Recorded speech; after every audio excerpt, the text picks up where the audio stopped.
Hi there, I'm Tony Glynn and we're up in Fairlie. We're catching up with David Giddings of Meadowslea Angus and Sheep Genetics. Now they're all bred on the hills up there behind me. Survivability is paramount. Well, we've arrived in time for the weaning muster of the cows and calves off the tussock country. We'll see them weigh up the cows and calves and then head down to the Mackenzie Basin calf sale at Temuka, where Meadowslea clients will bring forward 70 to 80% of the Angus and Angus cross calves on offer. So let's go and meet David and his team.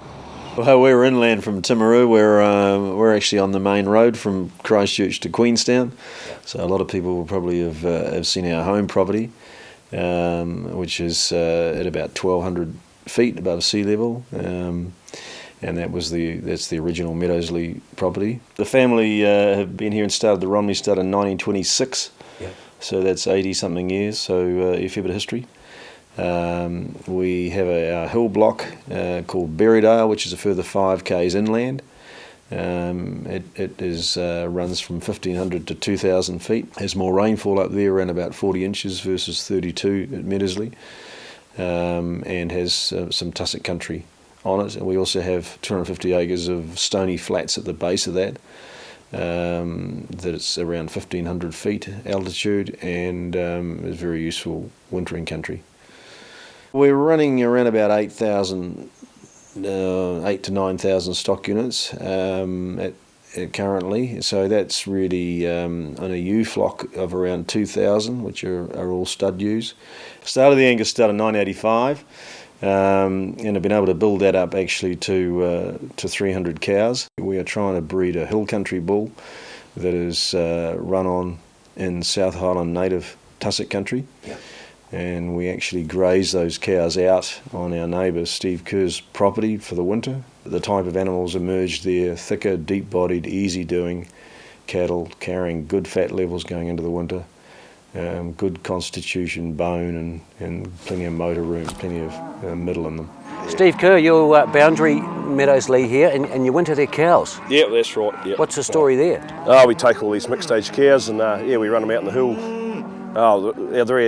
They're there over the winter, and we just keep them up high on the top blocks. They run around there. We don't feed them. There's no hay or supplementary feed, and they stay on the hill blocks. We've got younger cattle of our own that around the paddocks. And really just use them as a tool for grazing the blocks out, and really just keeping quality feed in them for the sheep. Yeah. So out on the hill, this year would be cold, hard country. Yeah, we can get a lot of snow through the winter. Yeah, we several falls a year, sometimes a few inches, sometimes it's a foot or two. So. Yeah. But they seem to push through it and forage around and prepare them for some of the places they're going, like to Braemar and that. That's right. That's the guys that buy bulls from these cows. They go into very similar environments. So it's a good test to see how they go. And they come off the hill good these days. Like we're saying, the first year or two there was a few light cows showed up, but they've just been culled out of the system, and now as you can see, they come off the hill good now, in good order. They handle it well. And as soon as those calves are big enough to walk back up the road, we take them back and put them back out in the hill. We've just brought the Angus cows down from up in the hills here at Steve Kerr's. We graze up there, and then go through and condition score all the cows and weigh them, collate it back to what sort of calves they're bringing out. So if they come in and they're giving us a good healthy calf and they may be lower in condition score, then that shows us that they're putting it all into their calf. And then you might get a couple of the big tubby ones that come through and they've got lighter calves, so that can be a culling sort of regime. They looked all right there today, but it's just another scale that we can use rather than just the weight alone for giving a record really of how the cattle are coming out of the calving really. Just gives us a bit more information to go through rather than having a big framed cattle that weighs heavy. It could be skinny, you see, and on the paper it looks all right, but in practice she's not doing so well really. Guys will see a bit more benefit in using it, and it's becoming a bit of a standard practice really. We just tag them at birth and tag and weigh as they drop, so the cow's temperament's pretty important, for me especially, but it's if there's any ones that are a bit suspect, they go down the road, but they've got them pretty well set now, so they're good to deal with. You want them to be a good mother and show a bit of passion for them, but there's no need for them to be climbing on top of you and putting the dirt in. So Yeah. bit of breathing down the neck's all right, but any more than that, and it's down the road. So if we've got it sorted out through the breeding here, then they don't have to worry about it when they buy the bulls into them. So and it doesn't matter what anything else, the high growth or anything, it's irrelevant if they haven't got good temperament. Yeah. So that's the thing that really I go for. I like a good thick bull, a good head. I think I'm a bit worried about where the Angus are heading in that direction. I think a lot of the heads are getting too long and narrow, and I think I like to see a good muzzle and good jaw. And they've got to have good feet because they've got to be able to walk. Yeah. And a good thick strong bull. I think they're a good type for our country. Look, at the end of the day, our cows are still in the same country they would have been 50 years ago. So, you know, perhaps some of the hill countries improved, but then the breeds of sheep that everyone's running now, they're eating a lot more of that better type of quality feed anyway. They're eating out from under the cows. So the cows have got to probably work harder now, if anything, compared to 30 years ago. Yeah. Well, it's interesting, isn't it, that both with the Romneys and with the Angus, that the type of animal that's emerged through this program is more like what they were like a number of years ago. You know, they were thicker, they were deeper, they were stronger, both the Angus and the Romneys, and that's really where we seem to be coming back to. We want to get the right animals to go out in the industry from here. We want stock that'll shift. If they can come through the system that we've got here, we're confident that they'll shift and do the job on other properties. Yeah. Stud breeders have been criticised in the past for running their animals too easy on too good a country, and we're totally commercially focused here, so that that's not going to happen here. We're known for our cold, dry summers and long, cold winters. So you never get under a 90-day winter up there, and it can be -5, -10 degrees for months on end. Yeah, the older cows, they do it pretty tough in the winter. From now on, they get it pretty tough. They get a bit of snow tussock and a bit of scenery to live on, and they'll go through the winter like that. Yeah. Did you calve a bit later? Yeah, we put the bull out on the 4th of December, so it is a bit later than a lot, and that's just due to when our grass starts growing in the spring, really. Yeah. If we went any earlier, there'd be nothing for them to eat, so that's what dictates it, really. They calve on their own, out in the blocks, and they'll calve up to 2,600 feet. I should be using metres, but I'm not. Yeah. The lake's at 1,700 feet. Woo! We start on the run of the Turihaua Station cattle, the Mackenzie family, off the shores of Lake Pukaki with 23 in the top cut. They're nice stretchy calves, plenty of fish, good loins, and they use the Meadowslea bulls there. Buys the top size out of the Meadowslea stud sales. There we go. Calves, they come in a weight of 281 kilos. Good. 281 kg. So I fly 7 straight and go. I was happy with them today. The weights came out well. I haven't worked out the average, but it was the heaviest pen was certainly up there with one of the best we've had. We try and average over 230 kgs for the steers. The last few years we've been closer to 240, which we're pretty happy with. Yeah, the tops are at 280, 290. Probably wouldn't want to get a lot bigger. Pull over, selling at 730. Always go for the positive fats. That's a pretty important part of the operation. Sappy skin sort of things. Like I say, they've got to be able to fend for themselves, and that the Meadowslea stuff seems to do it for us. They can live off, at any time of year, they can live off a lot or as little feed as you can give them, sort of thing, and that's pretty important because you can get anything thrown at you. Yeah. Yes, very happy with the Meadowslea bulls I've been buying. I've been buying off David for 12 years, I think it is. Since his first spring bull sale. Must be something that you like there. Yeah. I like the type of bulls he produces. They're not extreme in any respect. They're probably, in fact, they're probably smaller than some of the bulls around at sale time. But they've just got the right characteristics for what I want here. You wouldn't want anything too big on this country? No, definitely. The shorter they are and closer to the ground they're made, but like me, the better, yeah. I reckon. And positive fats is a very big high thing on the list. I go through the catalogue, and that's the first thing I check for through all the bulls, is they've got to have positive fats, because they've got to be able to survive on this country. And my cows are winter with no supplements or anything like that here, so they've got to be able to look after themselves in all sorts of weathers. It can be very dry, or it can be very wet. It can be a bit of everything here through the winters and that sort of thing here, and it's just, can throw anything at us. And I mean, there's a lot of talk about trying to get cattle that will grow faster. It sounds like you're going to make more money if if your steers grow faster, and growth seems to be something that you should have. Yeah. But on the other side of the coin, with the females that you're keeping in your herd, a high growth animal will eat more, and so and a high growth animal also tends to be a bigger animal. So guys have got to think, where they're going to run these cattle. And most people, when you talk to them and ask them, how are you feeding your cows these days? I say, well, to be honest, these new high-performance sheep that we've got clean out a lot of this cattle country. And our cows probably get less to eat than they used to. And, they're up on that hill, but there's just not as much tag on it as there used to be because of the new sheep. The sheep are such good foragers, the Romdales or whatever they've got up there. And so in a lot of cases, the cows are not getting any more to eat. In fact, probably we're having to work harder. And so, to get profitability out of a cow herd, you've got to get them in calf and get them in calf early, and they've got to do that every year for 10 years. So what tends to happen in our environment is these higher performance cows are struggling to get enough to eat up there because they've got a bigger appetite, and yet we don't have any more for them to eat, so they're in a lighter condition. And so they come down and calve in a lighter condition, and they don't cycle again quick enough to get back in calf. So they give back in calf, but maybe on the second cycle.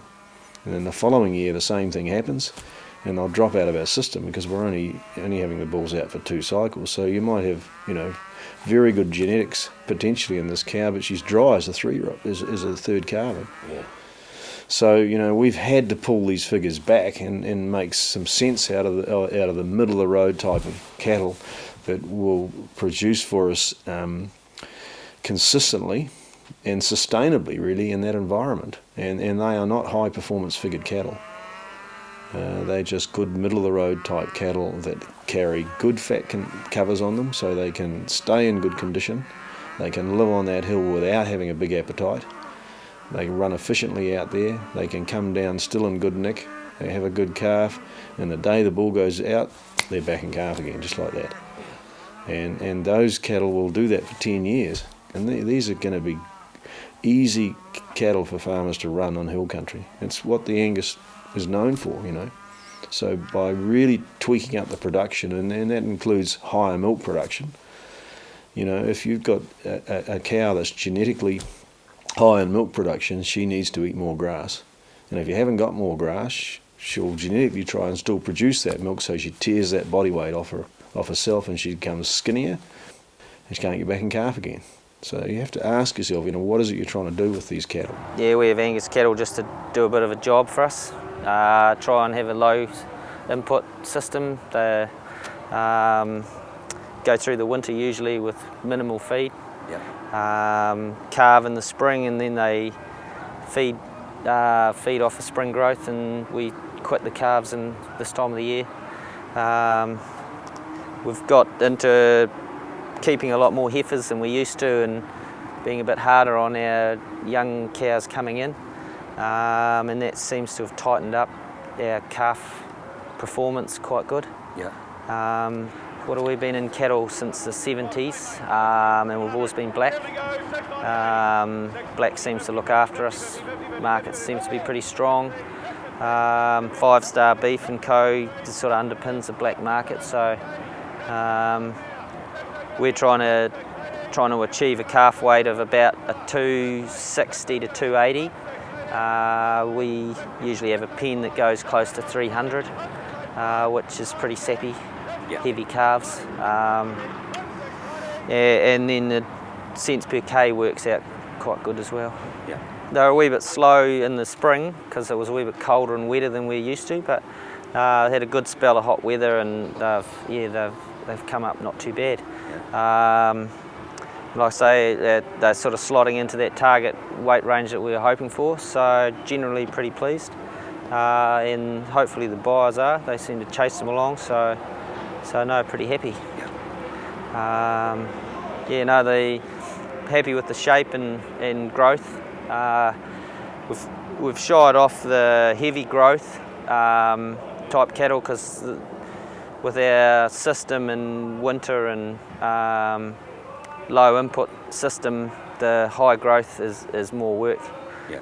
Maybe you get more growth, but you get more work, and we need that fat in the system and the cow to milk off her back a wee bit. And so the cattle we've been using have been giving us that.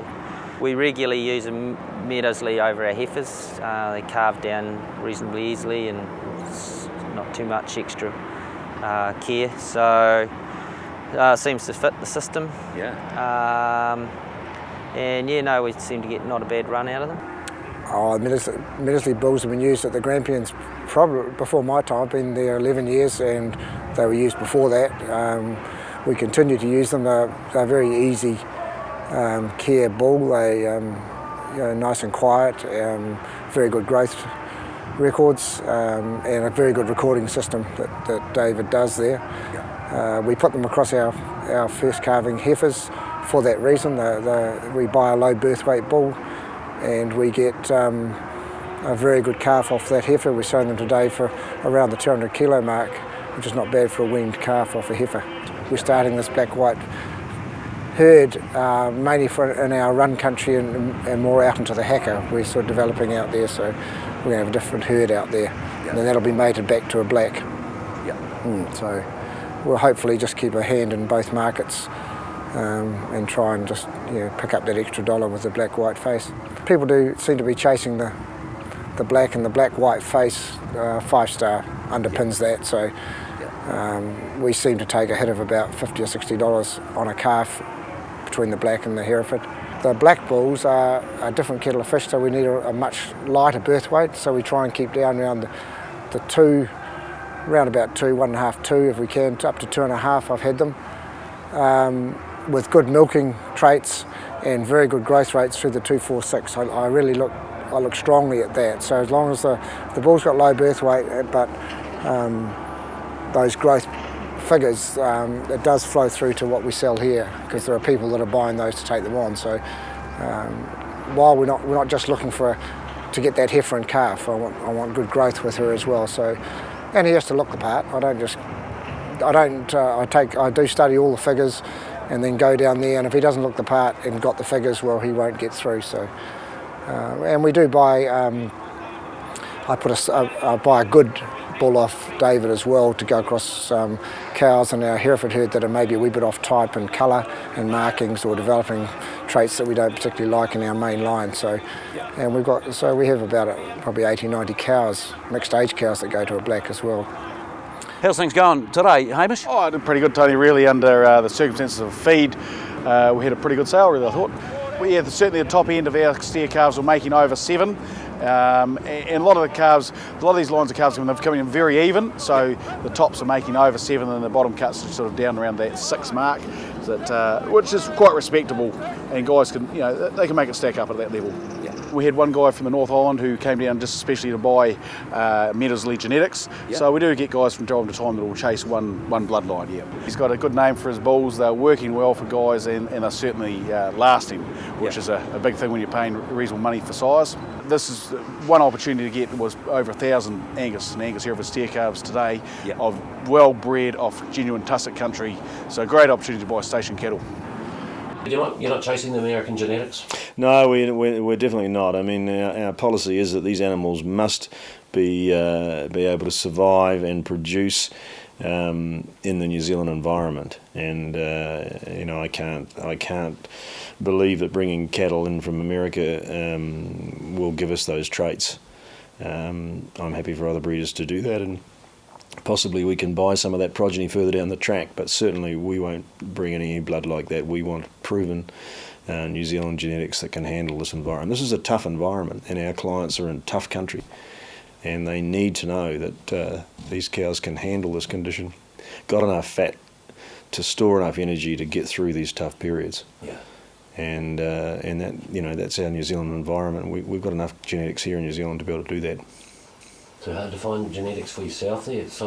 Well, it is. Having said that, it's hard to find because there's a lot of traits that we are very strong on, and our herd is very strong in fats. We've got probably some of the best positive fats of any herd in Australasia.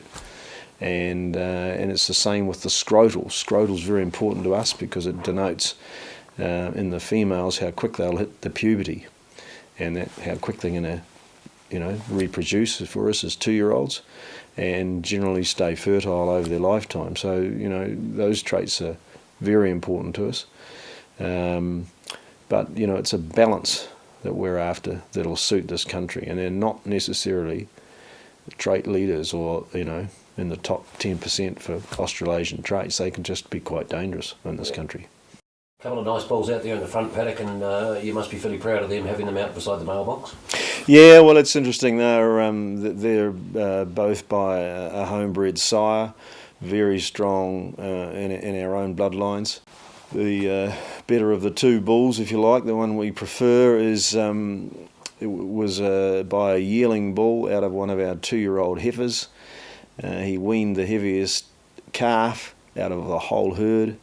He was the heaviest bull at the 400 day. He had the biggest eye muscle of any bull we had on the property, and he's the thickest and deepest bull we've got. So, you know, it was a no-brainer not to keep that. Yeah. The other fellow is by the same sire, slightly different bloodline on the female side, but yeah, these are the type of animals that seem to suit us. They're earlier maturing, they carry a lot of condition, they've got tremendous back end on them, and they're just always in good nick. We'd like to think that our clients are going to get 10 years out of their cows. So 10 years of production on hill country, a cow having a calf every year for 10 years, nice and early, good calf, and you're making money. So, you know, these bulls also have to have longevity. So these two bulls we've got out here, their grandsire is down there rising 11 years old. And if you want to be profitable over a 10-year period with cattle, we suggest that, you know, in hill country, that you take these more moderate type cattle with the easy doing traits, and they'll produce for you sustainably over a long period, and you'll make money.